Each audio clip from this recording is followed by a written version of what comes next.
right. Hello, everybody, and welcome to a random late night. What is it? Saturday? Yeah, Saturday. Yeah. Saturday pop-up Bearski film show. I know it's been a while, but we don't really, we're not ones to kick a dead horse. It's like we give our draft opinions, and what do you want me to do? Talk about a guy's arm length for 3 weeks? Like Yeah. it is what it is. You know what I mean? So, And none of the nitty gritty of things to talk about right yeah. now. So we've been a little quiet lately, but yeah, dude. Reached out to you, and you said you were available tonight. So I'm always I always enjoy an opportunity to talk to either you or Carl. So this is Mm. kind of cool. I get the non crackhead part of Yeah. guy. So yeah, and Nick, thanks for fucking spending your time with me tonight and talking some Bears Anytime. football and whatnot. Anytime, man. I And love it. yeah, and backstage you were telling me about your living situation, how you moved into a house where um it was one of your family members, and you have a whole basement full of stuff. And dude, you busted out show that to everybody. So my grandfather throughout the years ended up collecting a lot of autographed items, a ton. And this is just one of the few. I have I believe that's Walter Payton's. I'd have to double check and check the signatures. I mean, But it's 34. I don't know anybody else who wore 34 that was significant enough on the yeah. Bears. Let me look it up. Signature. Um, it looks pretty similar. I mean, I'm not going to be like I've the looked at guy it from once or twice and thought yeah, about I'm not getting going to be like the guy from Pawn Stars being like, well, the P's got a big loop and this and no. I mean, yeah, it looks like it could Looks be pretty close Walters to for it. sure. Yep. So yeah, and then on the backside, I don't know if you can see it in the reflection right there. I got Gale Sayers on the backside there too as well. Yeah. Hell yeah. Yeah, I just found that Nice. just kind of going through shit, which was pretty fucking cool. I'm eventually That gonna kind of have like a little backdrop with everything back here and kind of do the whole nine. But yeah, just one of the few things I thought I'd share with you guys. I thought that was pretty cool. for sure. Windy City End Zone, Shane, my guy, what's up? If anybody's on Facebook, join Windy City End Zone. That is an awesome Facebook group, and the guy that runs it is great. You know what? Let me Good do that friend. right now. Actually, I've never Oh heard yeah, that before. I'm yeah, surprised. like I'm all over Facebook. yeah. Shane's a great dude. I went to Bears training camp with him last year. Hopefully, we'll get a chance to go again this year. But yeah, Oh, dude, that would be he is sick. posting consistent content. Let's see. Brandon Pohl says the Bears need to address the trenches on defense and offense during the draft. I Yeah. could not agree more, man. They should have been addressing the trenches in previous drafts. And, unfortunately, guys like Zach Pickens wind up being like so far a wasted pick and whatnot. And I just want to bring Yeah. this comment up from Brandon too. This was before the show started. Bears need to debut the polar bear uniforms. The orange uniforms are bad luck. Now, dude, I've been to a couple games now with those orange uniforms.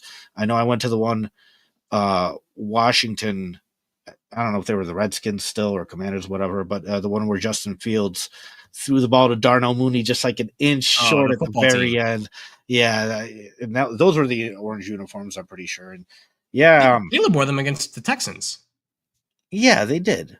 I There were white bottoms though. Was Justin Fields in the orange bottoms too? I think there were white bottoms as well. I don't remember. I think they were They white. were white bottoms, yeah, but I mean, I'm not a guy that's I don't believe in all that stuff and whatnot. Like whatever the statistics are behind the uniforms, it's whatever. I don't think that affects how you play. I did see something cool though. I forgot. I think it was the Lions. The backdrop behind the end zone, they paint it depending on whatever uniforms they're wearing. Oh no shit! I didn't know So that. if they're wearing their black uniforms, they're going to paint the backdrop black. So you kind of like mold in. That's smart. In the red zone. Yeah, that is smart. Other teams should look at doing stuff like that. Yeah. Any little advantage you can get. I've always noticed at the Dallas stadium. Yeah, I was literally just about to say that. For the 3:00 games specifically, if they win the coin flip, they always pick a certain side of the field because the other team gets blinded by the light. They'll open up all the blinds and everything and just let it shine right in there. Yeah, hell yeah. But yeah, dude, that's awesome that you have all this fucking sports memorabilia that's signed. As far as my collection, I don't have a big one at all. I have my mom's friend. My mom's a Polish lady. Her friend was also a Polish lady. She was a house sitter or like a cleaning lady or something for Tommy Harris. So at one point, she brought me a helmet signed by Tommy Harris. That's fucking cool. So I have that. Yeah. I felt bad because I was in like high school and I asked her like, "Oh, can you give me a signature?" And she told me he sits in his living room at his table for like 2 hours every Tuesday or Wednesday or something, just signing. Oh yeah. Like, so I kind of feel bad working for him, asking him to do that. But she still came through and brought me one. And then it's not Bears, but I do have a Tom Brady autographed football.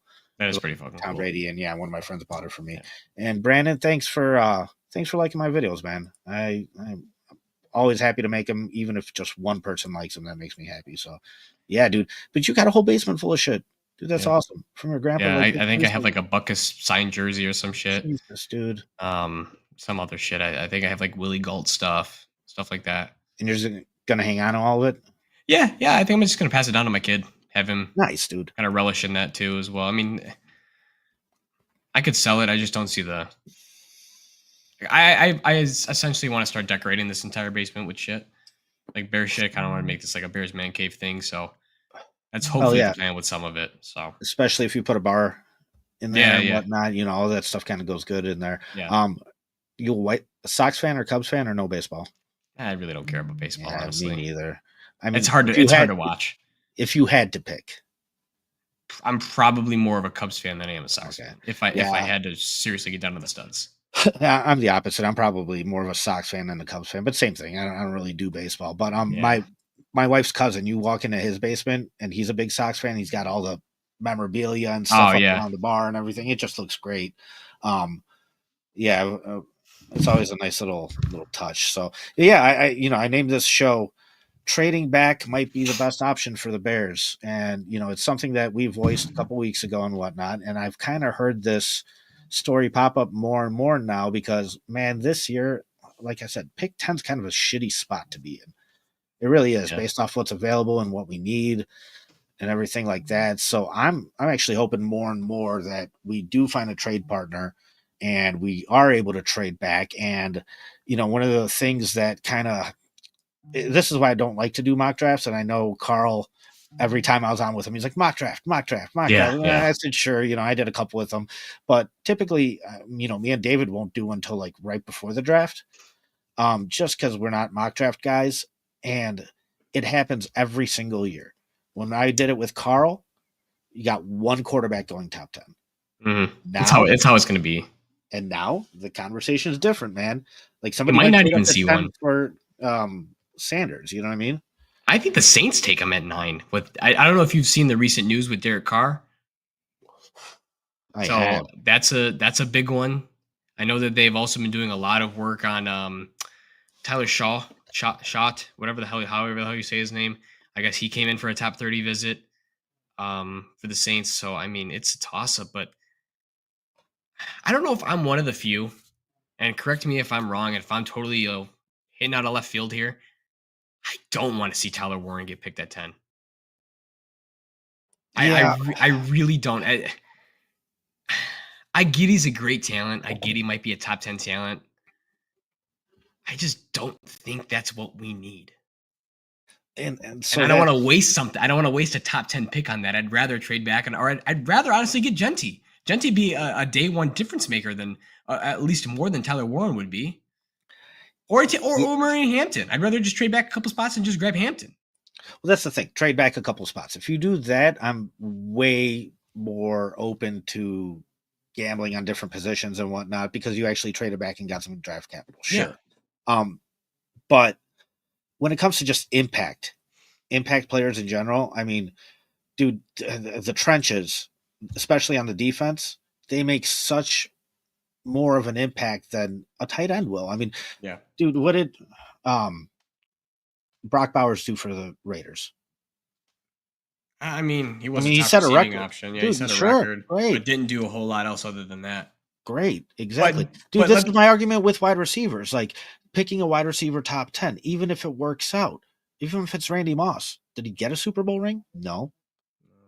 You know what I mean? Like, so it's like you see this over and over and over where, dude, there's been tight ends drafted in the second and third round that have been great. Gronk was a second round tight end. Laporta.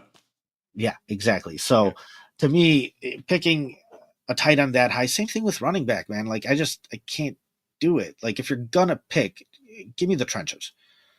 I agree, but it's at that depending point, on I'm what's available. more open It's to very a guard. Even like I'd even take that as much as I don't want to.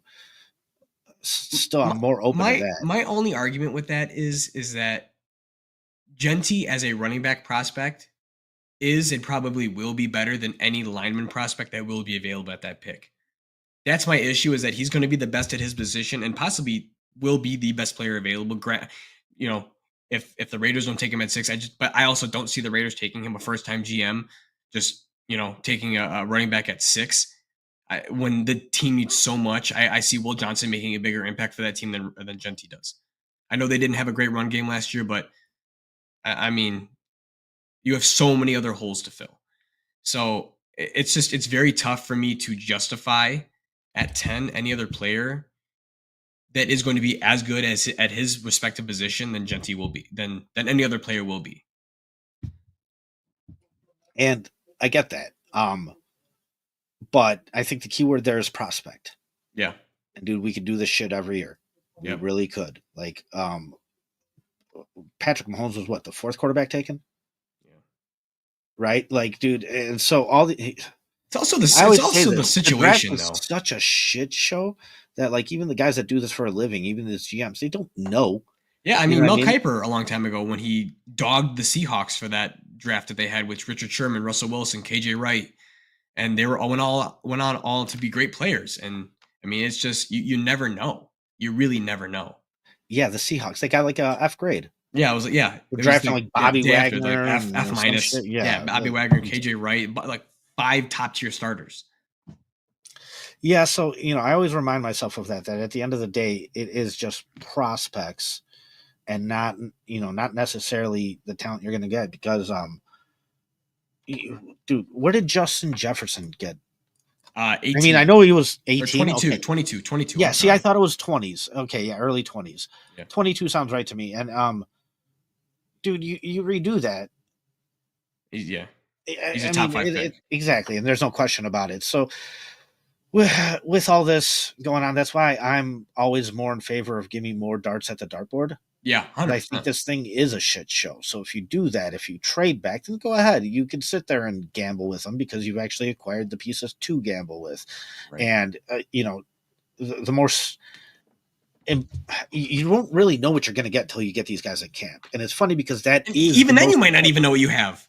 That's true. I remember they were saying Jamar Chase couldn't catch a ball in practice. Mm-hmm. Yeah, because it didn't have the white stripes on it because he couldn't see it.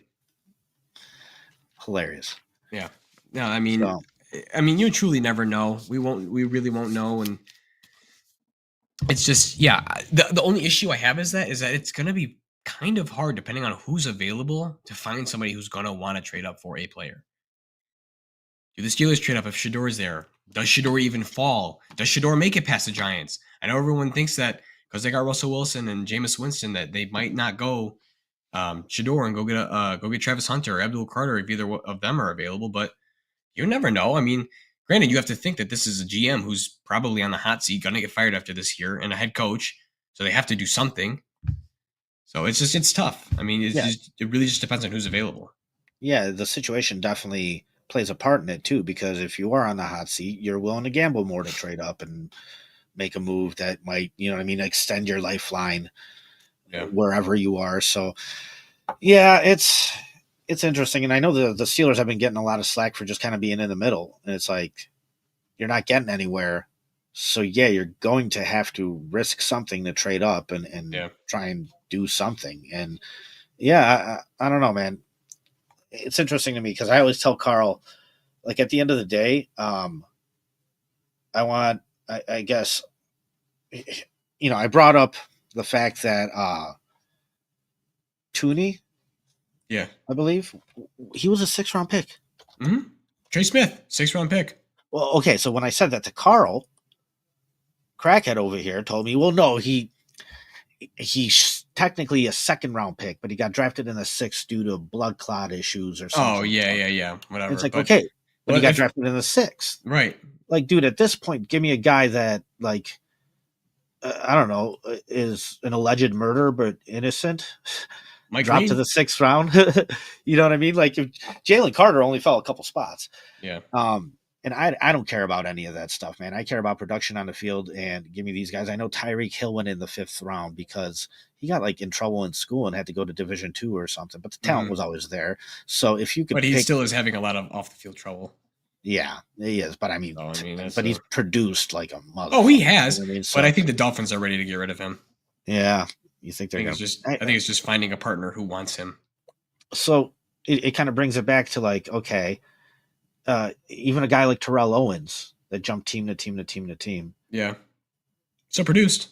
I guess Tyreek Hill does have a Super Bowl ring, right? Yeah, so, he does. You know, there are some outliers, but he was a 5th round draft pick. I mean, dude, you draft these guys high, and it's still the same story. They're still divas. They still want big money contracts.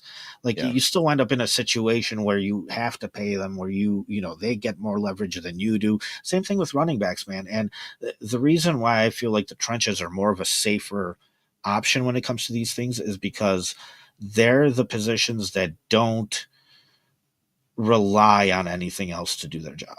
Yeah. All is snapped and you're doing what you're doing, right? A wide receiver still needs the ball thrown at him. A running back still needs lanes to open up and things and people to block for them. But, you know, the trenches are, dude, it's just man on man. And so I think that's a lot easier to evaluate and judge and maybe make a good decision on if you're stuck picking at that spot. And that, I don't know, that's why, based off the impact and all that, that's why I'm kind of leaning just that way, period. Yeah. I don't know, dude. No, I get it. I get Ashton Jeanty might totally be a superstar prospect, but I bring it back to this, dude. When going to live games, probably the best player I've ever saw was Adrian Peterson. Yeah. He worked out, and he still doesn't have a Super Bowl ring, right? And people are telling me that, like, I judge these guys way too harshly based off if they have a ring or not. Mm-hmm. To me, that's what matters, right? Like whether they're an all-pro or whether they're a good player is a different story. But to me, I want to win a damn ring. Yeah. And so I want my team to be built however it needs to be built to do that. I don't know. I think the only reason to pick a running back in the 1st round nowadays is just to get that 5th-year option. Yeah, I mean, I agree. My thing is if he's BPA, that might be the best way to go, depending on who's on the board. Because, I mean, let's say Membu falls. Membu's a true right tackle. He's never played a single snap at left tackle. So you're really projecting a lot for him to move over to left tackle. Now, granted, he's a very athletic player. It's just that you're asking a guy to do a completely different thing that he's never done before. Yeah. So that's a toss up. I mean, I've even seen, I was watching the Hogan Johns podcast, and they had Nate Tice on, and I think his dad, Mike Tice, who was a former OC, I think O-line coach or something like that, was talking about he had Josh Connerly as his OT1 over Will Campbell, over Membu, over Josh Simmons. And I think he's a left tackle that played for Oregon, if I'm not mistaken. Dude, Mike Tice, he was an offensive coordinator for the Bears at some point. Mm-hmm. Yeah. Dude, he threw a chair at like some 16-year-old kid. Yeah, I saw that. The guys are not bad. Those guys don't exist anymore, man, unfortunately. Yeah, they don't. Nick, are you drinking the Kool-Aid this year? I am. I always do. I'm a meatball man. I'm a meatball. Last year I said things would be different. The year before, when it was Justin Fields kind of, you know, let's do it year, I was like, yeah, I'm all in, man. I think they can do it. I mean, I said it on the podcast multiple times, but I mean, I'll say it again. I'm going to. Ben Johnson, the new creative offensive-minded head coach. You got Dennis Allen, who's produced these top 5 defenses with the Saints, being their DC, then being their head coach. I mean, it's hard not to, with seeing that they've done everything right and done everything kind of how other franchises would have done it. Like the Eagles would have done it, like the Chiefs would have done it. They're building in the trenches. They're getting weapons for Caleb. They got the head coach that everybody wanted. He was thought after by many, many teams the year before that, and then even this year, and he still picked the Bears. So, I mean, dare I say it feels different, because it truthfully does, but it sucks because I've said it so many times, and I know a lot of other people have too, but I don't know, man. It feels refreshing to know that the Bears are kind of playing with the modern, you know, play of football. Yeah, and I see Shane commenting in here, and I was talking to him about it once, and he's like, dude, so what, are you just going to be fucking miserable every year? Is that the plan? Like, at some point, you have to just get excited. You know what I mean? You got to, man. You got to. And I'm not a pessimist. I think I consider myself more of a realist than anything else. And like, last year I had them at 9 wins, and we didn't even get there. And at 9 I had wins, us at like 11 or 12. dude, people were ready to like crucify me at 9 wins. Yeah. You know what I mean? So so that was interesting. And I think people are willing to take a little bit more of a step back. What's my prediction this year? I mean, I don't know. I think I'm still at 9 wins. I mean, I think Vegas has them at 8.5. Okay, there you go. So I'm usually kind of around where Vegas is at. So I think they get to where I wanted them to be last year. Yeah. You know what I mean? It's still a process. It's hard for me to say this, but I'd almost be okay with them getting 9 to 10 wins and still missing the playoffs, because that showed a lot of growth, I think. Because I think it's very possible that we miss the playoffs at 9 or 10 wins. I mean, granted, we did see a lot of bad offense this past year, which I was very surprised by. A lot of bad teams. There was like 15 teams that had less than, I think, 8 wins or something like that. So I mean, I'd almost be happy with that. Like I said, it'd be a huge jump from what we've had. And I know it's the first year of Ben. It's going to take time to install this offense because he's ripping it down to the studs, like he said. He's making it and tailoring it completely to the players, which obviously every coach should do, but obviously we haven't had a coach do that. So, I mean, I don't know. But yeah, see, and that's where I kind of have an issue too. It's like, dude, this isn't the league that it used to be. No. There are such quick fucking turnarounds. It's ever changing. Truthfully, look at Washington. Like, dude, I'm sick of being at a point where we in Houston are in the same spot. Yeah. And a year later, they're a playoff team, and we're still rebuilding. And then we're in the same spot with Washington. And at the end of the year, they're a playoff team, and we're still rebuilding. They're a great playoff team too. On top of that, yeah, dude. Like, I'm done with the patience thing. Like, no, dude, this thing is either going to hit the ground running, or it's not. You know what I mean? And that's unfortunately, it was kind of unpopular with my Eberflus opinion, because I was like, guys, it's not running. Like, it wasn't. I don't know if you've taken a look at like shitty records and coaches being able to bounce back from them, but like, this isn't going to happen unless it's historical. So, you know, in between crack pipe hits, you do get a couple minutes to enjoy the highs. So we are joined by none other than crack pipe hits. Welcome, what the hell? Crack pipe Carl. What's up, man? Welcome. I don't have $10, dude, for you to buy crack. All right. I was gonna. Yeah, I know where you live. I could just rob the crack from your house, but we don't have to talk about that. Carl was apologizing. Carl was apologizing on Twitter for his misinterpretation of. I don't want to talk about for that. haircuts. I don't want to talk about that. No, I was going to go after you. I was going to be like, no, don't believe him. I'm victim number one here. Dude. I've lived through this. I've experienced his harsh words for. God. Yeah, dude. That's not what happened there, Carl. Nothing. I don't want to touch that. That was a total misunderstanding. I mean, I saw a hype video. I was hyped for the video and the player with the new haircut in it. All of a sudden, after I do my show with Adam Mason, in like 2 hours, the tweet has got 45,000 impressions. They're making fun of Paul, saying that Paul's, these haircuts don't exist in Naperville. Like, you got dragged through the mud too. It was bad. It was bad, but it was a bad attempt at a joke. I'm sorry. I wasn't making a joke. That's slander. I wasn't making a joke. So. I know, but that fits so well right there. I don't know if I agree with that, but I hear you. Yeah, no, because I read what you put, and I mean, it wasn't anything. It was just vague. No, yeah, right? I mean, exactly. I think that's what the problem was, right? It was too vague.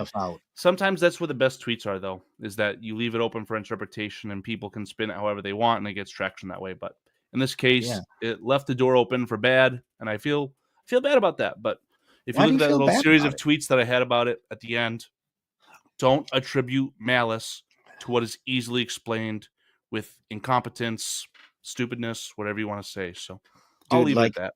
I know Shane in the chat. I don't know if he's still in the chat, but he's the guy that runs Windy City End Zone Facebook group. They got like 40,000 plus members.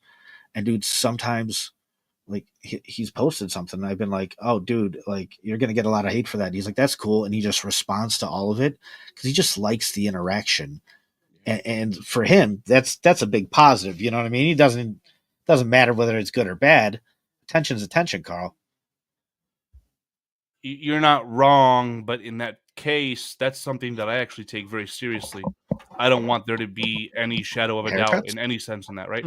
No, you know what I'm talking about. So, if there's an instance where it feels like I've crossed the line on a topic like that, I'm just gonna wipe the slate clean. I'm gonna come, full stop, just put an end to it. That's it. So. Oh, see, dude, I think I get it now. Yeah, I mean, it was over my head. Just to be blunt, I mean, it was the R word. We got labeled as the R word, and not stupid, yes. but worse. Okay, yes, something like that. I don't like to joke around with. If there's any shadow of a doubt in that sense, I'm just gonna say, you know what, enough's enough. Pull the plug. That was it. Tweet would have got deleted sooner if I wasn't live on YouTube. So, yeah, no, I hear you, man, and it's unfortunate that things take a turn that way. And I mean, at the end of the day, it is what it is. We're three white guys. One of us is very bald, right? No, trust me, that got labeled on us very, very fast. So, I don't care. I always stand in front of it. I was very disappointed. There were some radio hosts who were affiliated with the Bearski Film Channel that are you going to name them? Essentially, absolutely not. I'm above that. It's very obvious, right? But again, I don't want to say if you're not with me, you're against me, but it's a situation where, like, come on, man, you're going to act like that and you don't even know me. I zero tolerance policy on that as well. I blocked like 30 people, felt amazing, enjoy the void. We move. That account's going to collect dust for a couple weeks, though. Oh, boy. Yes, sir. So what are we talking about tonight, gentlemen? Are we talking about how when we did that mock draft and we got Amari and Hampton at 39, Paul was like, that would never happen. I don't know. And now it's the best draft ever. No, just like the show is labeled. Just like the first mock draft I did with you, Carl. Trade back. You can trade back out of this spot. I'll continue. If you got a suitor who wants it, I'll continue the douchebaggery. I mean, if you have no conviction about a player and you're just going to say trade back, you're never going to have any success. You have to have conviction about something, right? And I heard Nick say Tyler Warren at 10, bad idea. Amen to that, right? We do not need to take a backup tight end at 10th overall. Oh, but he'll be the starter. Okay, what does that make Cole Kmet, a.k.a. a top 10 tight end in the NFL? Yeah. I mean, you could talk about Gronkowski. I'm sorry. I can't think of the guy's name. Gronkowski and who's the other tight end they had? No. Hernandez. Yeah, thank you. Those two gentlemen, right? Like, that offense didn't result in a Super Bowl, I don't think. It probably should have, but the guy put himself in jail well before that could ever happen. But that's a unique situation, and it starts with a Hall of Fame quarterback, right? So if the Bears have that, it doesn't matter if we have two good tight ends or not. Yeah, I guess. Yeah, I totally hear you. It's funny though because I look at this situation. I'm listening to you say this stuff. It just reminds me of what I was saying last year about Rome. We don't need a wide receiver 3. We don't need a backup wide receiver. It's a bit apples to oranges. It's never going to be the same thing, but it is similar in that sense. And so, especially after picking wide receiver 3 last year, we don't need tight end 2 this year. Like that's also part of it. Yeah, too, in my opinion. We just make Cole Kmet. There's only one football to throw each down, right? Only one person can catch that football. Yeah, you could have. We could do the unspeakable. We could trade our entire defense for Jamar Chase. It wouldn't necessarily result in a better offense. We'd just be more talented. Yes, it would. But it's all about how you utilize the players, right? I'll fight back on Rome again because that was a move where the old Bears would never do that. Oh, we just traded for an aging, good enough wide receiver. We'll be okay with paying him $25, $30 million a year. We'll bow down to him and be on the hook for that. Nope. Get the value out of him. Help him raise our rookie quarterback off of the ground. And we have a more talented wide receiver waiting in the wings who also needs the time to develop. Wide receiver in the NFL is hard. Yeah, it takes about 3 years. Tight end, maybe not as hard. Still is actually probably pretty difficult, right? But all I'll say to that is you need 2 good wide receivers in a perfect world. You do not need 2 good tight ends. No, yeah. You need a starting running back, though, I can tell you that. I mean, my thing is that you saw last year with the Lions offense, they didn't utilize their second tight end a whole lot. And I know Tyler Warren's kind of like this guy. I've seen him talk, Ben Johnson talk about Tyler Warren, how he'd love to have him in a bunch of different scenarios and use him here this way, that way. Granted, I know he's not taking his exact offense from Detroit. Obviously, he's tailoring it to his players. If he had Tyler Warren, he tailored it a little bit differently, yada, yada, yada, whatever. Wasn't used a whole lot last year as the second tight end. You have a top 10 tight end in Cole Kmet already. Use him. Like, I don't get it. I don't know why it's so taboo to think that Cole Kmet could be a strict upgrade to Laporta in the same exact role. Yeah, he could be. The talent is there. He's a better blocker. It's undoubtable. He's a better blocker than Laporta. So if you want a second tight end to block, why are we drafting that at 10th overall? Yeah, let's take Colston Loveland at 10. That's what I'm trying to say. Like, if you really feel like you need a tight end who's going to receive the ball better than Cole Kmet, I think that Colston Loveland is a better option at that point. Yeah, he moves pretty fluidly for a 6'6" guy. Yeah, I don't want to, be on my Michigan high horse here. You guys hear that enough, so I'll stand down on that. But the one point I wanted to make too, and now it's slipping. I'm losing it. The value of Tyler Warren, right? As just a tight end. Tyler Warren is nowhere near as good of a tight end as Brock Bowers. Receiving the ball, running routes. It's apples to oranges. He's not even close to as good as Bowers is. The true value of Tyler Warren is as a gadget player. Yeah. As Brandon Powell in the chat says, he can run Wildcat. He can run fullback. Yeah, but who runs Wildcat? You run Wildcat when your emergency quarterback gets hurt. Yeah, and you literally have no other option. Nobody runs Wildcat. And that Wildcat stuff is not going to fly against even a bad NFL defense. No. Maybe it was good enough against Iowa, against Minnesota. These teams who have they're devoid of NFL talent on defense, right? Yeah. So I'm sure some of those kids will make it. I don't mean to sound like an asshole. Point here is that Tyler Warren's value is not going to translate as well as you'd like. And to take him at 10 overall, I think it'd be the beginning of the downfall. I think it'd be a huge mistake. I'm really hoping that the Jets take him at 7, so he's not even an option. Yeah, but at the same time, you do want to have options available to you. You do want someone to view that prospect on the board at 10 to be like, oh my God, can't miss prospect. I need to trade up for him. Then the Bears can get a king's ransom and still come away with a really good player. Yeah. But if you got to stick and pick, and Mason Graham is not there, I'll take Kenneth Grant. I saw a mock draft with Pete Prisco trading up to number 5 with the Jags just to go and get Pete Prisco. You know who Pete Prisco is? No. He's a analyst on I think ESPN or something like that. Oh, the Bears trading up to 5. Yeah. Sorry, Bears trading up to 5 to get Genty. If you have conviction, to get Genty. Yeah, and pass on Mason Graham, who then goes at 7. That's bad. After the Jags trade back up for Mason Graham. The problem here is with running back.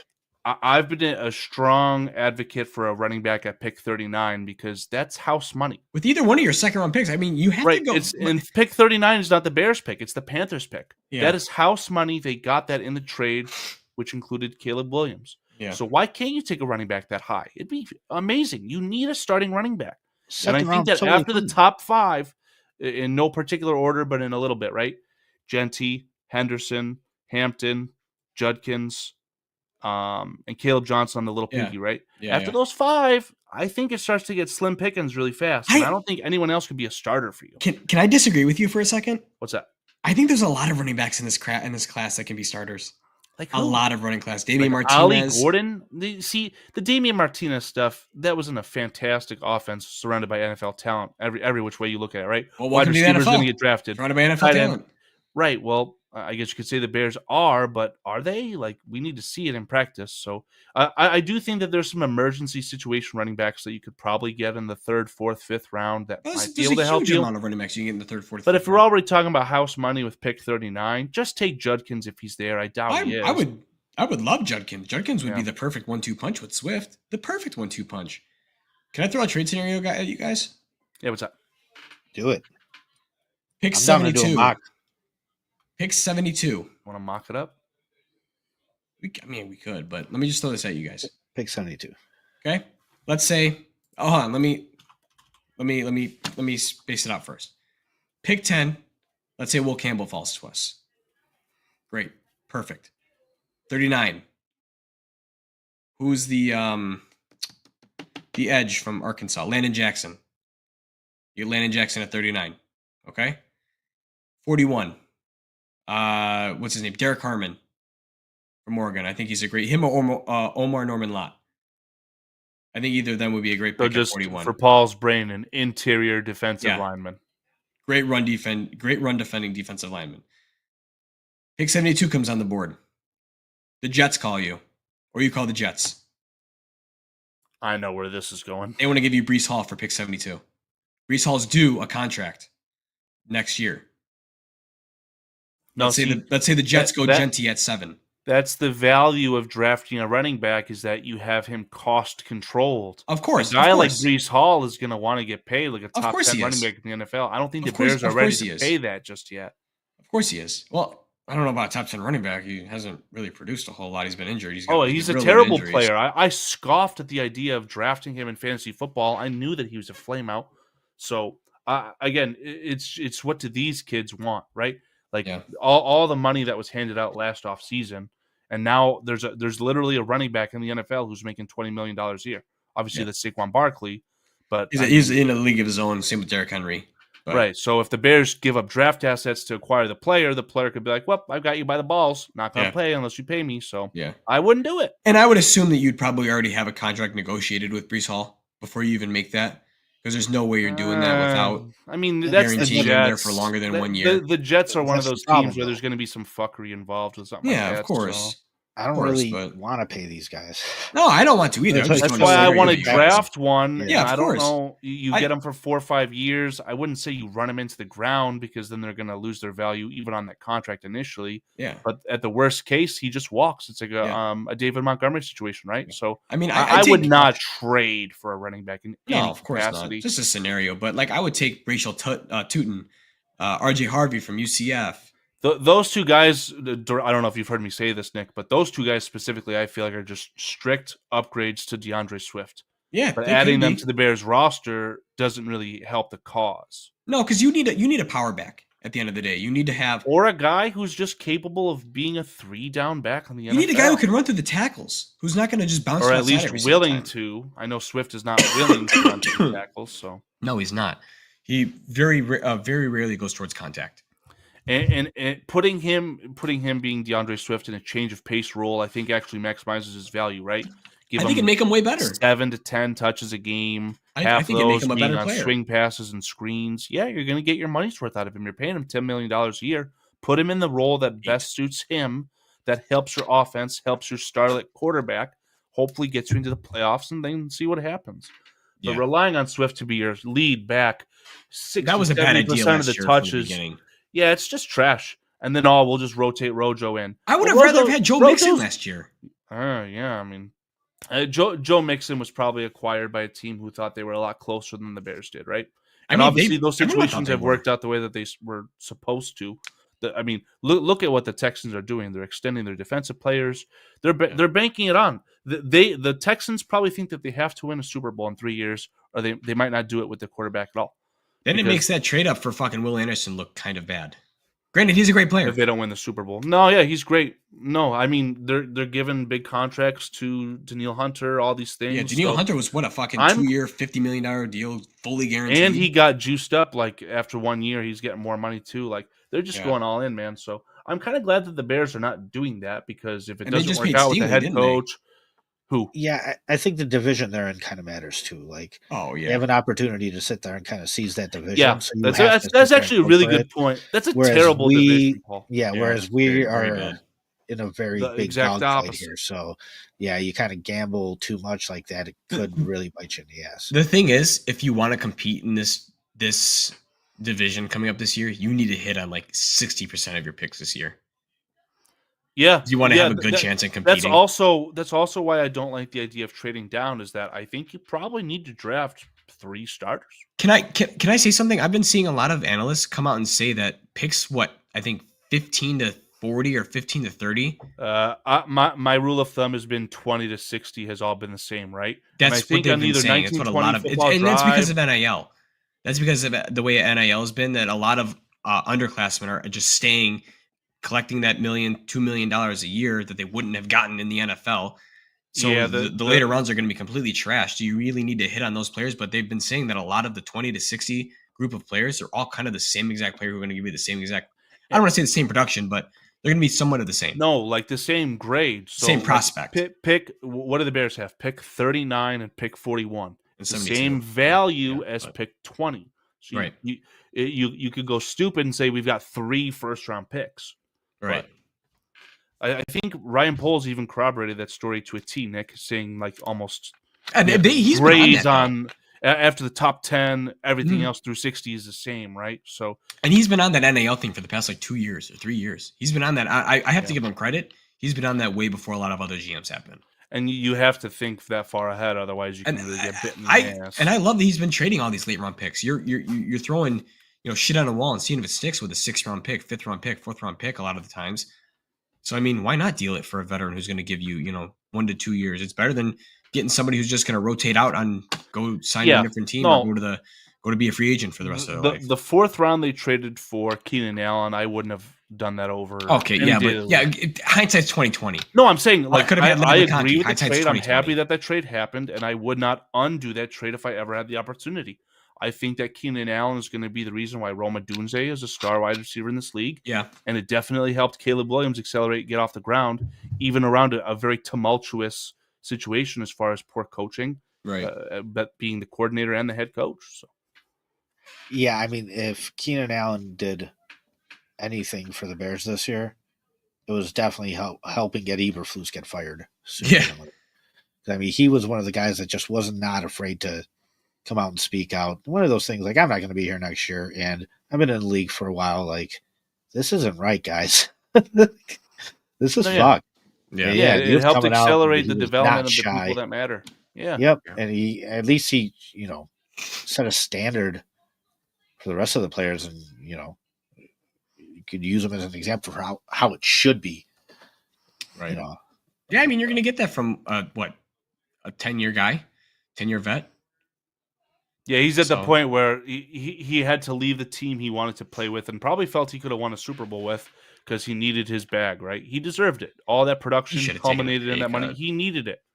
So, he took a year off. He got his money. He took a year off.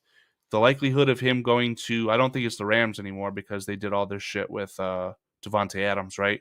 So I think he's either going to go back to the Chargers, or I'm hearing the 49ers could use him, and that team definitely seems to need some help at this point after all the wiggling and cutting of players that they've done to kind of stay afloat before they pay their quarterback way too much money. Yeah. Have you guys talked about what's his name? Sorry. Case Keenum being signed. Have we talked about that at all? Talked about it with Adam. I mean, I don't know if he's going to be the backup like the QB2, but I love the move. QB3, but I love the move. You needed them. You needed a guy like that last year. It was kind of a really stupid idea to. You had 4 quarterbacks on the roster, or 3 quarterbacks on the roster, right? No, it was 4 at one point, and then you let Rippon go. Yeah, Rippon and was it Peterman again? No. What they did was they had Caleb Williams, Tyson Bagent, and Austin Reed on the practice. Austin Reeves. Those 3 players combined for 1 year of NFL experience. That's bad. Yeah. You needed a guy, but now at this point, you've got an actual coaching staff that ideally will be with the quarterback for a long time, or at least the offensive system, right? Because it's the head coach. Yeah. And having a veteran presence, I know there's a connection there. Adam Mason would be able to say exactly what it is, but with Ryan Poles. No, Case Keenum and Ben Johnson. There's a direct connection somehow. I don't know if it was Miami or something. I thought there was. I don't think he ever picked There's Miami. a reason they picked him, is what I'm trying to say. So yeah, of course. He should have some input on the offense and hopefully help Caleb Williams at the end of the day, which is all that matters. Is it possible that we see Bagent traded on draft night? One of the draft nights? Bagent has 0 value. Really? Not even like a 5th or a 6th round pick? I mean, you say only. Really? Like a 5th would be great for an undrafted free agent. He's got just Fields 0 value. 1 for a 6th. Okay, Justin Fields went for a 6 only because he He went to a place where he thought he could start. Right, but because the Eagles were very much in on Fields and were willing to give up a 3rd round pick, but he was not going to have any chance to be a starter on the Eagles. No, there's still guys out there that are floating around out there that you could probably just sign for free. And I mean, dude, listen. Yeah, but why not get a young guy? I'm a Bagent fan. To me, eye test wise, I mean, the kid played 5 years in college. I know it was Division II. Yeah, he's like the FBS leader in touchdowns. He looks comfortable at the quarterback position. Like, it's one of the things I saw in Jaden Daniels last year. Like, Daniels has a lot of college. They got off right before the 2-minute warning. Yeah, in one of the playoff games. But dude, they like ran a play, ran up to the line. No no awkwardness, no nothing. It was just nice, smooth, calm. Ball snapped right before the 2-minute warning, and it was just, dude, comfortable. And when I see Tyson play, I kind of see the same thing. Like, kid's played a lot of football. Talent wise, does he have the strongest arm? No. Like, he's just going to get rid of the ball and hope that he's a smart guy. He's a really smart guy. Do really well on a team like San Francisco. Oh yeah, especially in that offense. That. I mean, dude, Brock Purdy, last pick of the draft. I mean, that's essentially what they did. Yeah, you know what I mean. And I think that's an interesting situation there too. But I don't think other teams are willing to give up any draft capital. He's a free agent after this year, no? Correct, and I think he's going to go somewhere else. And eventually he'll get his chance. He will.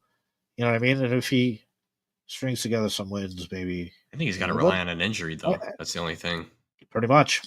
He's going to go somewhere and hope somebody gets hurt ahead of him. Yeah. The Steelers. Why aren't the Steelers calling for him right now? I mean, dude, look at Geno Smith. Yeah, he got popped in the jaw at practice and then bounced around for like 6 years before he got another starting opportunity. Yeah. It's fucking crazy. And wasn't he like a 1st-round pick, 2nd-round pick? I think he was a 2nd-round pick. He was a failed, like, a guy who everyone was like, oh, he's first round, didn't go 1st round, and he slid. I think that hurt him, his confidence, just to start everything off, right? Then you go to New York, and then you went to the Jets to play football. Yeah, so the fact that he's even just still playing is a miracle. But for him to be getting paid and being a starter, like, it's pretty cool stuff for Geno. Yeah, I don't know, man. Bagent's got zero value. I mean, there's not 32 bona fide icons at the quarterback position, so a guy like Bagent deserves to get a shot. But he's just got zero value, man. If God forbid Caleb Williams gets injured and Bagent plays really, really well, there's nothing that Bagent could do to supplant Caleb Williams, right? So he'd have to probably win 6 games in a row, average like 250 to 300 yards. He's not that guy, though. I don't see 3-to-1 touchdown to interception ratio for Bagent to have any sort of value at that point. Yeah. Like, if we're talking middle of the season, the trade deadline, but like, I just can't see it. I mean, I like the kid a lot. He's an awesome story, and if he was to stay in the Bears as a backup for his entire career, that'd be awesome. I wouldn't hate it. But at the same breath, guys like Jack Sanborn, you don't want him to just collect dust. Go see what you've got somewhere else. And that's exactly. I don't know. I feel like Jack Sanborn would have done kind of well in this defense, but no, obviously probably. But he's acting as the 3rd linebacker in a system that only. And he should have been a starter. 20%. He should have been the starter. It would have been a lot more economical. I would have loved to see where that money could have been spread elsewhere. And I think he was a capable enough player. But at the same, he was more than capable. He made a lot of plays, but then again, he also let up a lot of plays. Yeah. He's not the fastest guy, you know. Well, when Jack Sanborn was on the field, especially, I think I saw it against the Packers, right? Oh, Sanborn's on the field, just throw at him. And that's where the ball went. The ball was caught, and he was a hindrance. So definitely could have been developed different, whatever the case is. But all I'm trying to say regarding that is let Bagent go somewhere else, prove us wrong, and be a Brock Purdy for someone else. But for the Bears, they've got their quarterback hopefully for the next 20 years and won't have to worry about that. It's looking that way, you know. I mean, for someone to come in and do what he did with what little he had was. I'm still taken back at how Ben Johnson chose to be the Bears head coach 48 hours after losing a playoff game in a Super Bowl window. I think that's directly due to Caleb Williams. Oh, 100%. 100%. And I mean, I feel like Ben Johnson did everything that he could have done to propel that team to get a Super Bowl. Look at where Goff is viewed in the public eye. He had MVP consideration, so yeah. I mean, But he Sean fucked that game McVay. up. Sean McVay literally traded Goff away. There was a reason why he did. Yeah, so And that he he won could the win Super a Bowl. Super Bowl. And then he won a Super Bowl with Right. Stafford. So I've never been a big believer of him. Jared Goof. Yeah, I mean, but he's had way more success than I ever thought he would. Yeah, in his career. 100%. So like 100%. he's achieved what what he needed to and some, and it's still not enough though. No, is it rude of me to not see the Lions in the window anymore and as a top 5 team? no. I mean, that brain drain that they experienced was as serious as I've ever saw, right? Talk about both your coordinators going and essentially their right-hand man. Your wide receiver coach, your QB coach left. They were elevated, right? Like there's a guy on the defensive staff who went to New York with Aaron Glenn. Like that's some serious brain drain. So maybe that was just Dan Campbell identifying talent at the coaching, position, I'll call it. And that's why that team was as good as it was. If Dan Campbell's as good of a head coach as everyone else thinks he is, hopefully he'll be able to do it without them. But I just doubt that. But I would not be surprised if the Lions were in the cellar, if they were the 4th place team in the NFC North. I wouldn't be surprised at all. The team was in those 4th place gambling situations because of Ben Johnson, though. Let's be honest. It wasn't because of Campbell. It was because of how smart Ben Johnson is and the way he drew up plays. I think do you mean the success? Oh, 100%. Yeah, but no, I mean, getting to the point of being able to go for those 4th downs because he set them up in a position where it was manageable enough too. Right. There's definitely an understanding, and Ben Johnson is very public about how he feels about Dan Campbell. He loves the guy. Oh yeah, of course. So they had a really good relationship and got to the point where, okay, I'm going to call this play on 3rd down knowing that we're going to go for it on 4th down. Whereas if you don't know if you're going to go or not, you're going to try and call the play that gets you the 1st down. It doesn't work out. Now we're in 4th and 7 instead of 4th and 2. Yeah. Now you got to punt it. So it all goes hand in hand. And obviously you'd hope that the Bears can kind of concoct something like that. But I hope he brings that to the Bears. Yeah, and it might just boil down to the early success of everything, right? How fast Caleb Williams learned this offense, execute it the way that Ben Johnson wants it to, and they'll have to have some rolls of the die, the ball bounce their way to kind of get some momentum early. But if it all goes negative and there's no momentum and you're scared and you can't think your quarterback can execute your offense, could run into some issues really fast. But I have a really step one. What's that? I have a really hard time seeing that be the case. I really do. Right. I was just about to say, you seemingly have fixed the interior offensive line. I think that Jonah Jagoff is a little bit of a question mark, but everyone else around him, I'm pretty confident in. Yeah. So ideally, he holds his water. Offensive line doesn't cause any issues, and you can allow everyone else to kind of do their job at that point. Yeah. I would not expect it to go bad. I just am saying it's possible. No, it definitely is. And I mean, with the history that the Bears have had, I mean, I said it to myself internally last year. I was like, when I wasn't excited and over the moon when the Bears hired Shane Waldron, I thought there were a lot of other guys that were a little bit more qualified to be the OC. But I mean, you couldn't disagree with the experience that Shane Waldron has. He was probably one of the more experienced OCs that we've had in a while. So internally, me was like, why can't this year be different? Why can't Shane Waldron come out and just light it up with Caleb? And with Waldron specifically, there was that connection to Caleb Williams with the QB collective, right? Yeah. I was very bought into Waldron for that alone. I mean, I had to be. He was the OC. You didn't have a choice. I mean, I didn't love it at the time. I liked it. I thought it was a good pick. But like I said, I thought there were a couple of more qualified guys that were out there. I mean, for the first 2 weeks, I was like, oh, man, Kubiak would have been a great pick. And then after that, I'm like, ooh, man, didn't look that great. Yeah, a lot of people were very loud on the Kubiak noise, right? Oh, 70 points. There's a reason he's still an OC this year. The Saints are back. Yeah, there's a reason he's still an OC this year, though, too. Yeah, the Saints are devoid of talent, so that's true. Carl, do you have any signed memorabilia? No. Loser. Nothing? Yeah, Nick keeps trying to coax me into his basement. Feels like that's a Foster trick or something, but there's a 50 Shades of Grey room down here that you need to see. Like, yeah, after the question, what was it, yesterday?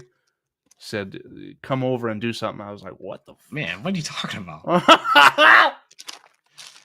God damn. All right, Paul, why'd you ask about the signed memorabilia? Oh, just curious. That's how we started the show, so. My dad's got a signed football from Jim Miller. That's about one of the coolest. I showed Paul when we started the show. I have a helmet signed by Gale Sayers and Walter Payton. I was showing that is some serious stuff. It was pretty cool. So what's up with the setup here, Nick? I mean, is this the final spot? Dude, I don't even fucking know, man. I have so much shit to do in this basement. I mean, because we redid the whole entire house, and the basement was like one of the last things I was thinking about. I still have to do everything. But there's drywall and such down there, right? Oh yeah, it's a finished basement. Yeah, it's a finished basement, but yeah, my house. It's just it's not to my liking. House did not have a finished basement. It's not to my liking at this moment. So what else could you do? Do you have to just like organize stuff? No, I mean, we've gotten floods down here, so I have to take out all the baseboard and the trim and the frames because they're all rotted. Do you have like the sump pump, like the well? Yeah, we have a sump pump. Is there two spots? No, there's only one, just a sump pump. Okay, because at my dad's house, he had this setup because we got burned one time by the flood. What he did was he had the primary one going, and then there was a spillover, another hole, and he had a backup pump in there. He's like, if this trips, it'll save my ass. I think he actually did one time, so I would suggest that if possible. We've just had an issue with the piping here, with the plumbing. So it's more of sewage backup from the plumbing than it is the actual sump pump. So you need a plumber. I know a plumber. No, I think everything's fine. We haven't seen anything in a long time. Because I essentially wanted to throw carpet down here because I think carpet is a basement thing.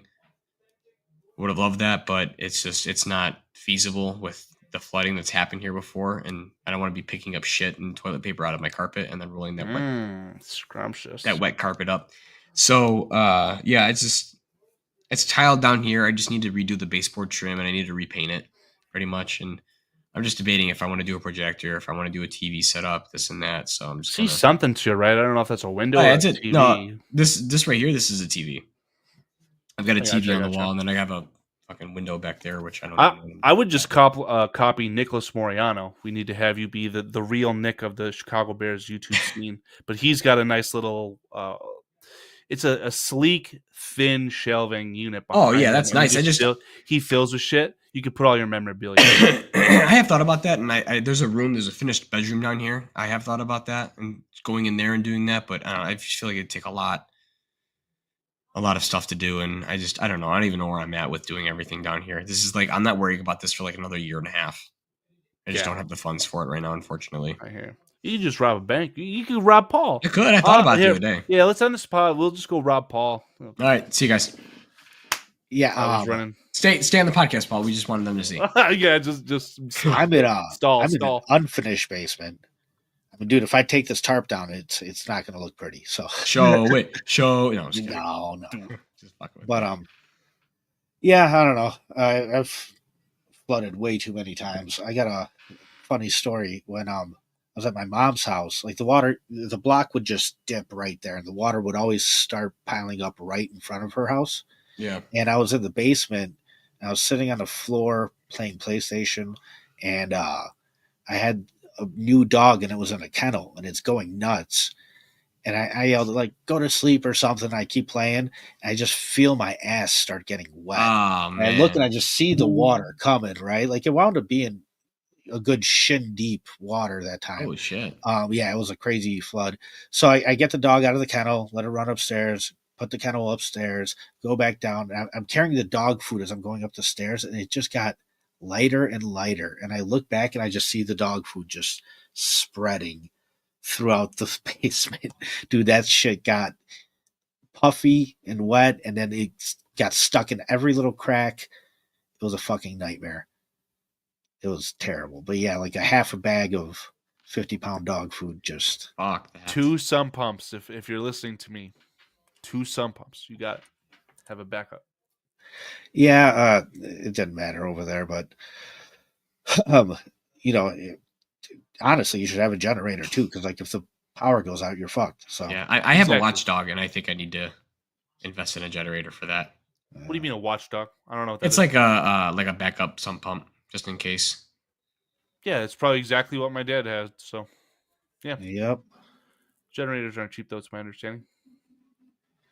No, The they're area not. you're at, Nick, though, it's not going to get brownouts or anything like if you're in the boonies. No. I mean, we've had one situation here where the power went out for like 2 minutes. But Really? That's yeah, I don't crazy. know. It was out of nowhere. It was weird. I don't know what happened. You are right next to, like, you're right behind, like, essentially all the businesses on that main route. I don't want to dox you, but I wonder if that has anything to do with anything. Possibly. You're right by that gym, right? Yeah. Possible. I don't know. Yeah, and plus I have a huge box store literally down the street from me, so that too. But I don't know. I hear you. Yep. Carl's So frozen. Oh, there he is. What I do- Seriously, I've been having issues with my camera. I don't know what I'm doing wrong. Oh I'm sure boy. I'm doing something wrong. yeah, I do have work tomorrow, so I am gonna need to get going here. Yeah. Of But course. just for clarity purposes only. And Nick, what kind of haircut do you have? Mullet. A mullet. Nice. Fuck yeah. It's a little grown out now. I got to get a haircut, but Okay. Yeah, Okay. been So rocking Carl the mullet supports for a while. mullets. He's friends with people who have mullets. that's right. Well, Nick, I don't know if you know this, but Nick's a broccoli head. That I am. You know I what have- does that term mean? I got is. a lot of fucking curly hair. It's Ah, the easiest thing I can do because I watch a little bit of Sam Sulek. I'm sure you Nick might know who Sam Sulek is. I know who but Sam Sulek is. Yeah. essentially, a broccoli head is a guy who is a poser, goes to the gym to not work out, but just I'm gonna go to the fucking gym. I'm not calling you that. I'm just saying it was just a term. Just giving you a hard time. You just called me a broccoli head. I'm just giving you a hard time.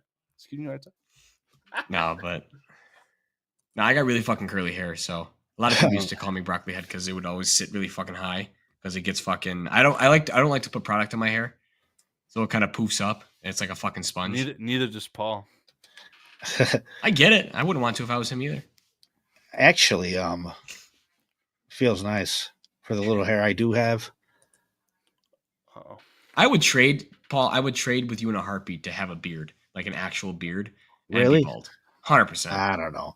100%. I'm trying to find a picture real quick to prove to you guys that at one point I did have hair. I don't believe it. And Probably Photoshop. yeah, I'll tell you how I lost it. No, it's not Photoshop. Hold on. I've heard of this story.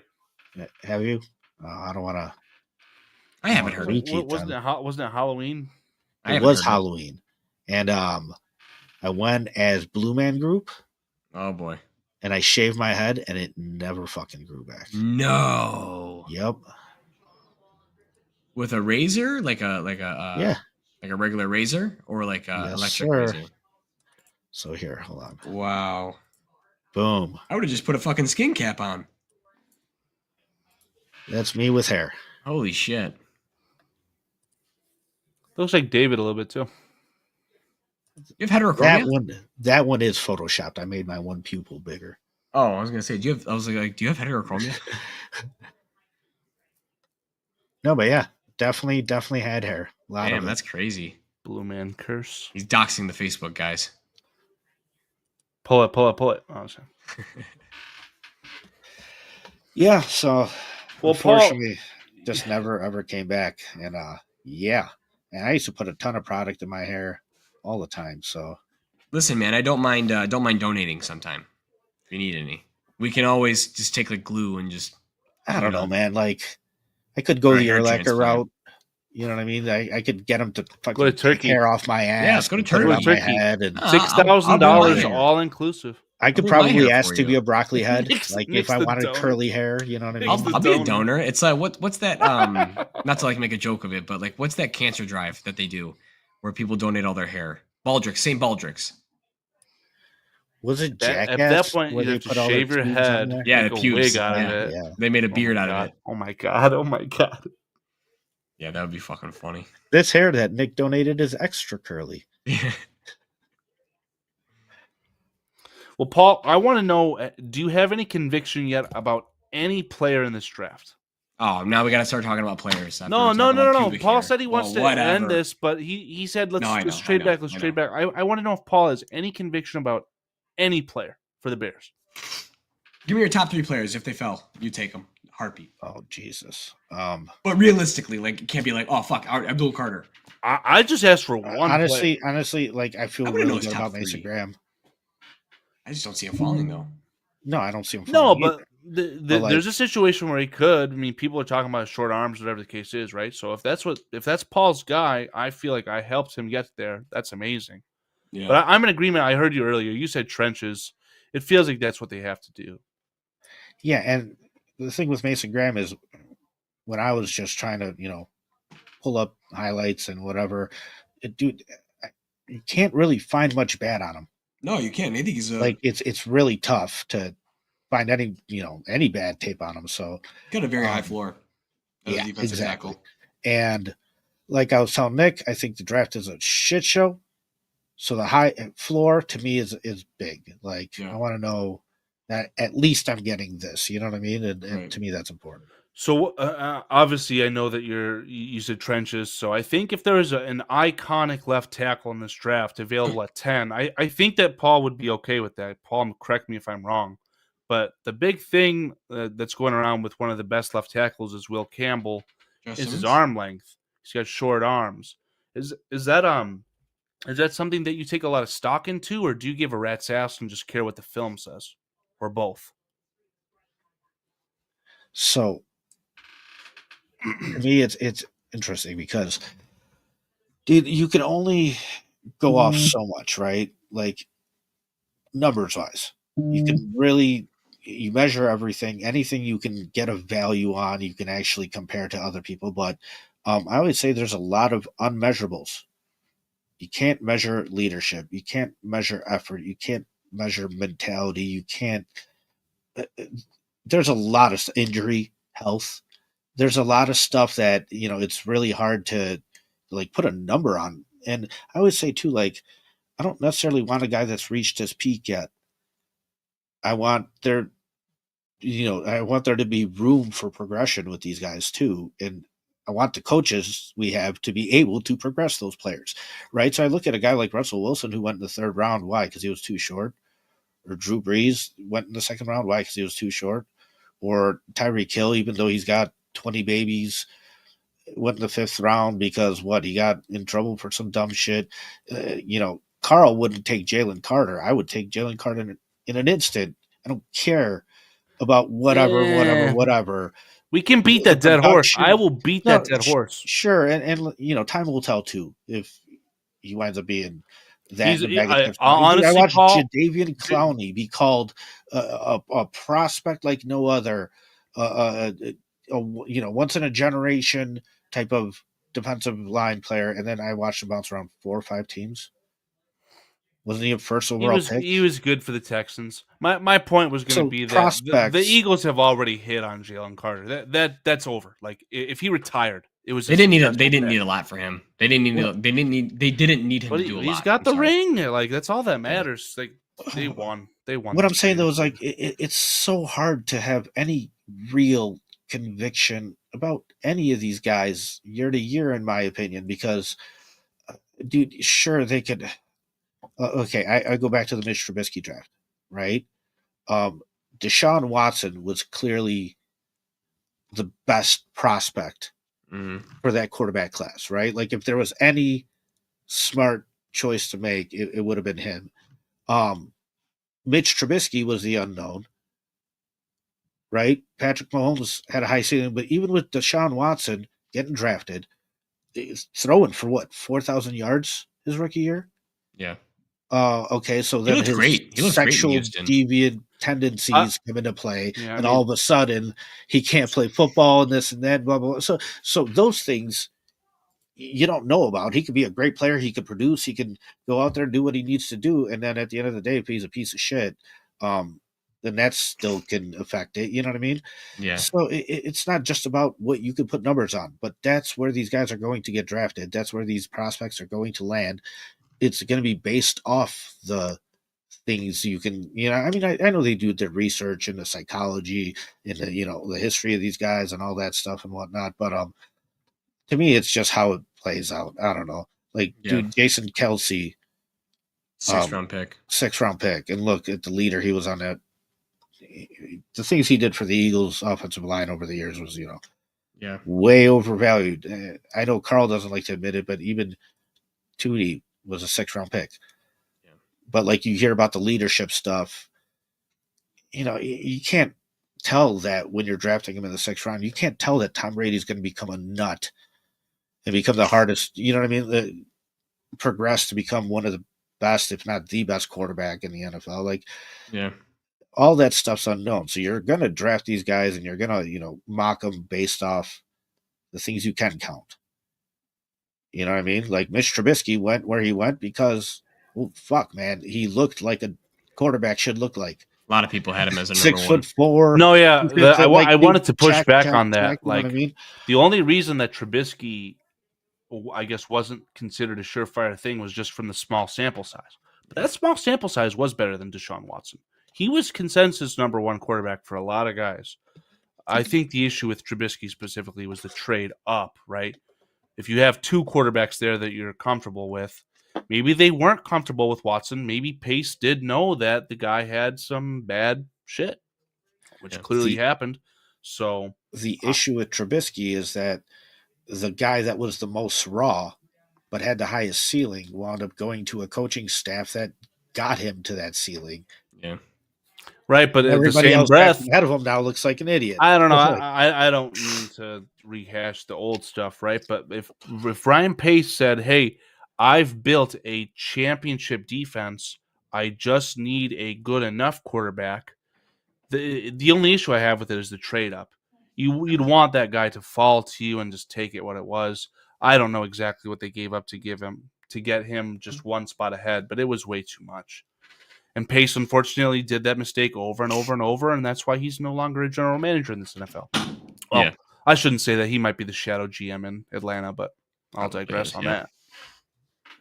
But even so, I mean, well, that's the thing. Deshaun Watson was still there. Yeah. He was the better overall prospect, besides the personal shit, but it's not like... No, see, that's why I push back, though. Like, again, if Trubisky had like 3 times the sample size as what he actually had, it was like 13 games. Yeah. If he had that production for 3 years, guy would have been first overall and guys would have been trading up for him. But it was a risk because of the small sample Kind of like the Anthony Richardson situation. A little bit. From a few years ago. Honestly, it reminds me of Drake May. Drake May was kind of the same way where he had a little bit less. Why is the Drake May hype? Like, why does he have the best PR team that's ever existed?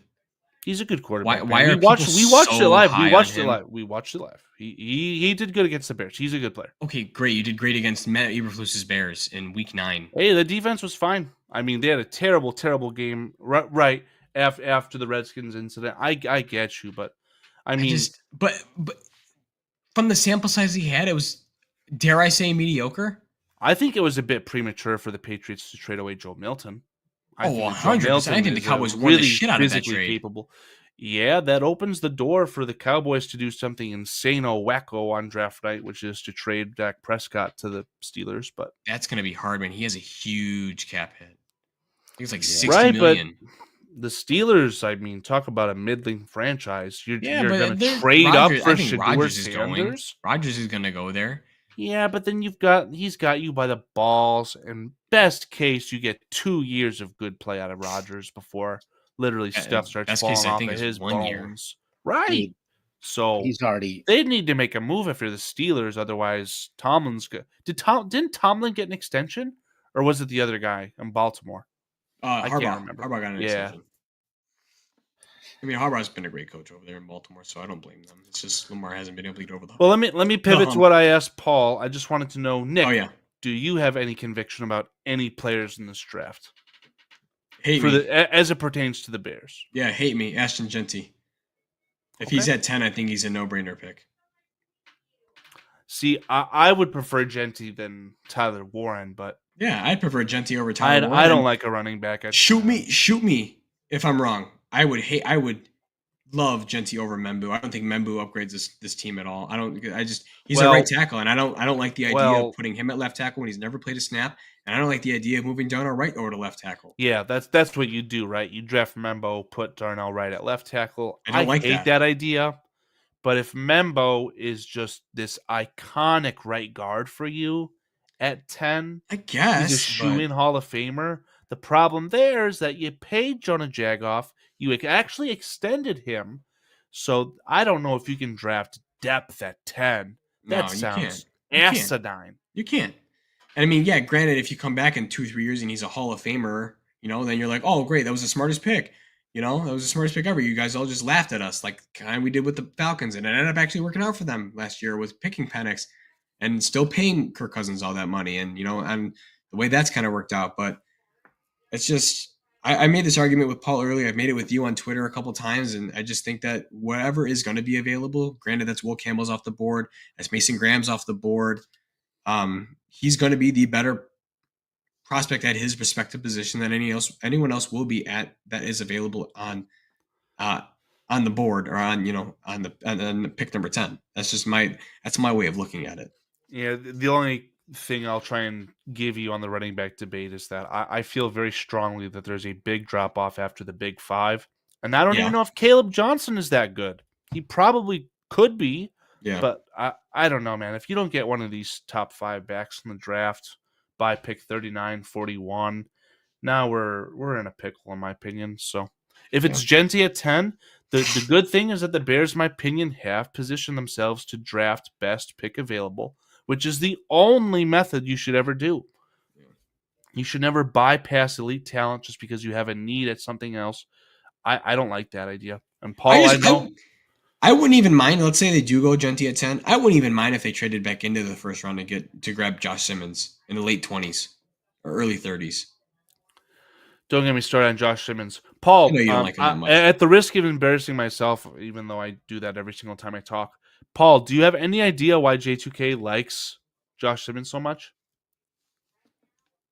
No. The left tackle prospect out of Ohio State who tore his ACL like 6 months ago. So at first I was like, maybe he's just being disrespectful to me because he knows that I like Michigan and the players from Ohio State. Nope. Josh Simmons was actually acquired by a San Diego college. So that's where it all started. That's where this all started from J2K. And I feel so embarrassed that it took me that long to figure that out. But the guy's going to bat for his man. And I respect the hell out of it, J2K. I respect you for that. I'm kind of the same way with the Michigan men, but in my case, the Michigan men are actually good football players. I've been seeing a lot of people saying that if Josh Simmons never had his knee explode, he would have been OT1 in this class, without a doubt. He's a top 5 pick. But the thing is that we're not talking about an ACL injury for a guy like Adrian Peterson, human. We're talking about it for a big, heavy-set offensive lineman. That's a hard thing to come back from. Definitely and again, this is a new coaching staff, a new regime, paired with a general manager who's essentially on the hot seat. Yeah, He's not going to get another head coach. You have to hit on pick 10. You have to. We're going to end it with this because I do have to go. Yeah, you have to go as well. So when talking about, like Prometheus said, great running back would do wonders for Caleb's production. Sure. A great running back. It doesn't have to be a top 3 running back. Let's say a top 10 running back. Would you be happy with that? Yeah. Okay. I'd be happy with a top half, a top 16 running back. So Saquon Barkley, not on the team that drafted him. He's number 1 last year, going by yards. I don't like the Saquon Barkley argument. Derrick Henry, not on the team that drafted him. Yep. Bijan Robinson was 3rd. Granted, he was drafted, 8th overall? Yeah, high overall. Jonathan Taylor Jahmyr Gibbs is the 3rd best running back in the NFL. They drafted him. Jonathan Taylor is 4th, which I believe he was a first-round pick. Yep. Jahmyr Gibbs, Josh Jacobs. All fine, right? Josh Jacobs not on the team that drafted him. Right. Jahmyr Gibbs is. But then you have Kyren Williams at draft pick. 7th. 5th round pick, exactly. Yeah. 8th is Chuba Hubbard. Yeah. That's 4th round pick, wrong. I think, right? Are you looking at like total yardage or something? Like that? Yeah, he's going by yards. Going by yards. Based off total yards. Hubbard kid 10th is trash. is Bucky Irving. I like Chuba, actually. I think Chuba's a good running back. Bucky Irving. So 3 out of the top 10. We stand Bucky Irving on this podcast. Well, see, that's my favorite running back room is the Bucks. So like that's what I'm talking about. Get a mix of some good guys. You don't have to go out and get an icon. That's why I don't want a running back at 10. Yeah. I hear Nick's argument on that, but Pick 39 is where they need to acquire the running back. So the difference between Kyron Williams and Bijan Robinson last year is Sean McVay. Is 150 yards total, right? And yes, Sean McVay.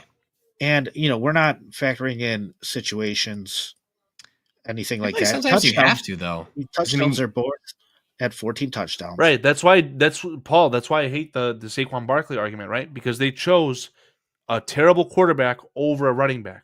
Which in the moment they won a playoff game, sure, stick with the quarterback. But they fucked up so bad they lost neither, right? It's like a dog picks up a bone and then looks in his reflection in the lake, right? Oh, I got to get that bone. Drops the bone, tries to grab his reflection. Now he's got jack shit. That's the Giants. The Giants should have stuck with Barkley. Imagine having Barkley on that team, being able to draft a quarterback, what that would do to help ease that quarterback.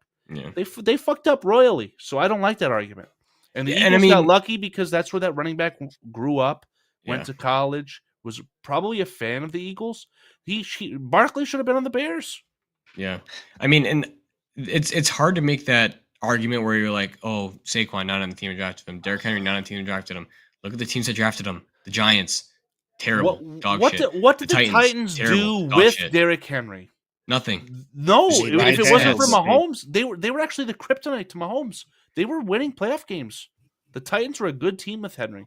Not good enough. Not good enough. Right, because they had shit quarterback. Bears don't have that problem. Carl, that's why at the end of the day, I have to set my standard at Super Bowl. Yeah. Because that's where it's at. That's it's so okay, strict. But you can sit there and say, like Sebastian Janikowski was drafted in the first round as a kicker.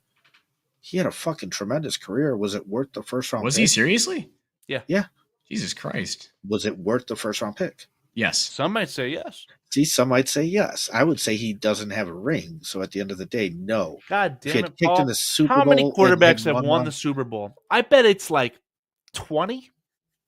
Because you have all these guys who have repeated. Montana, Brady. There's not as many as you think. The sample size is so utterly small. Listen, I love this conversation. I hear the argument. But I love this conversation, but I have to go. Yeah, me too. All right, good night, everybody. It's getting late, guys. Good night, y'all. Sorry, boys. Right. We'll be back. We'll be back for sure. I can keep going. All right, sit here by yourself and do it. See you later. I'm Paul. Carl's going to bust out the pipe.